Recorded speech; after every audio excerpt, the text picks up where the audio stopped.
c'est une tentative picturale que j'ai nommée entrelacement de bouées, parce qu'après, bah oui, j'ai commencé un peu à travailler avec des bouées comme ceci. Hein.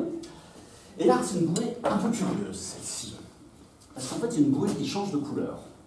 C'est-à-dire que si je la place un instant dans mon dos, hop, vous remarquerez que les petits bouts qui étaient bleus sont devenus rouges. Si je la replace un instant dans mon dos, hop, vous remarquerez que les petits rouges sont redevenus bleus. Alors c'est ça, les choses d'un côté c'est rouge, de l'autre côté c'est bleu, c'est vrai. Mais c'est, enfin, rouge et bleu, hein, quand même. Alors lui, en fait, c'est dans son dos, il a une bouée, une bouteille de rhum, une rame, tout ça. Eh bien non, car dans mon dos, je n'ai rien. Et si je retire ultimement la bouée, elle a encore pris une forme un peu différente. Voilà. Alors, pour continuer, donc ensuite, continuons donc dans cet univers toujours de romans de mer que je m'étais un peu créé, je me suis dit, il va falloir que je fasse des nœuds dans une corde, hein, parce que faire des nœuds dans une corde, c'est comme un peu le b.a.-ba du marin. Alors attention, là ça va se compliquer. Hein. On n'est pas à nos cordes. Non. On tient le corde? Ah non. Les marins, enfin, peu importe, un nœud, mais un nœud c'est quoi? Plus rapide, à bâbord, un nœud, hop, à tribord, et de ce nœud, maintenant, je vais essayer d'arracher un anneau. Hop, voilà. Un premier anneau. Je vais essayer d'arracher un second. Hop, un second. Et pour le troisième, alors là, c'est plus compliqué parce qu'il faut commencer par défaire le nœud.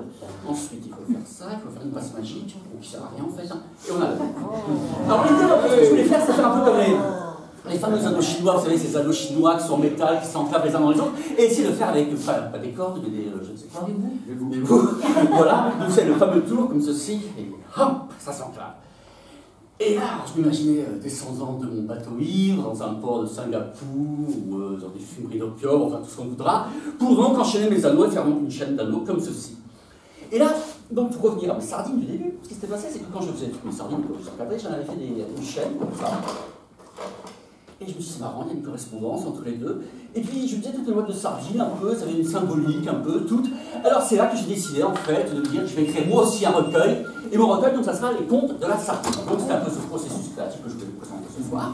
Et pour finir, je prends maintenant, revenons à Stevenson, donc, hein, avec deux tonneaux de rhum, dans lesquels je vais faire apparaître, non pas un lapin, mais, hop, une queue de poisson.